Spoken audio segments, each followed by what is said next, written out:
A punição ao Santos deixou muita gente revoltada aqui no Brasil. O time fica obrigado a vencer o Independiente por pelo menos 3-0 para levar a disputa da vaga na próxima fase da Copa Libertadores para os pênaltis, ou por 4 gols de diferença, porque depois do empate sem gols em Avejaneda, na canetada, o clube argentino leva um 3-0 para o Pacaembu na noite de hoje.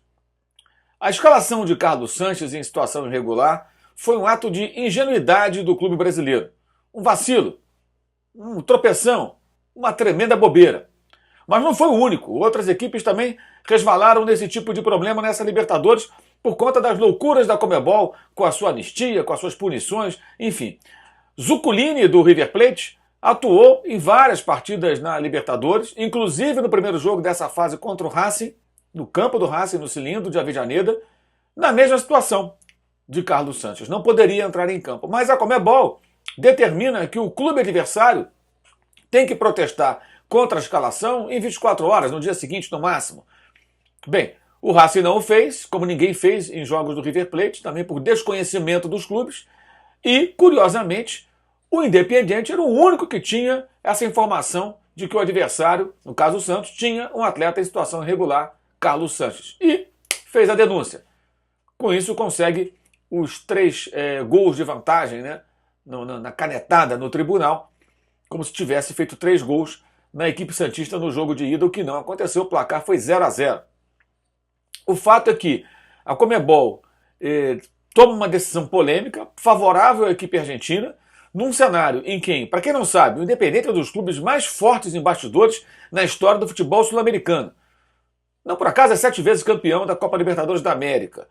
E o Independiente é presidido por Hugo Moyano. Ele é o líder dos caminhoneiros argentinos, portanto é um homem com poder suficiente para paralisar o país, numa eventual greve, num protesto, algo do gênero. Seu genro, casado com a filha, né, do Hugo Moyano, Chiqui Tapia, é o presidente da AFA, Associação do Futebol Argentino, a versão irmã da CBF. Pois então, Chiqui Tapia também tem um cargo de vice-presidente na Conmebol, a Confederação Sul-Americana de Futebol. Isso deixa muito claro que o eixo do poder está diretamente ligado ao clube vermelho de Avejaneda. Não esse aqui, ó, azul Racing. Nada disso. Ao nosso rival, o Independiente. Pois é. E o Santos deu esse mole, deu essa vacilada. Escalar um jogador em situação irregular logo contra o Independiente. Bem, o roteiro estava desenhado. Era evidente que isso ia acontecer e o time brasileiro agora fica obrigado a fazer um placar improvável nesse jogo do Pacaembu. Muito ruim para o espetáculo, ruim para a competição, ruim também o fato de o regulamento abrir brechas para diferentes tratamentos a esse ou aquele clube que cometa basicamente o mesmo erro, mas convenhamos, isso não é surpreendente. Isso é coisa do futebol sul-americano, com a chancela da CBF por omissão. Você não vê ninguém da CBF se manifestar, sair em defesa do Santos, ninguém tomar algum tipo de medida, brigar pelos interesses do clube brasileiro, ou para que haja a mesma punição para todos, nada disso. A CBF está nem aí, está preocupada só com a seleção brasileira. Mas os clubes não são vítimas também. Na última eleição, né, todos os times da Série A votaram no novo presidente da CBF. Né, como votaram também no Coronel Nunes. Nessa eleição recente, só Corinthians, Atlético Paranaense e Flamengo não votaram.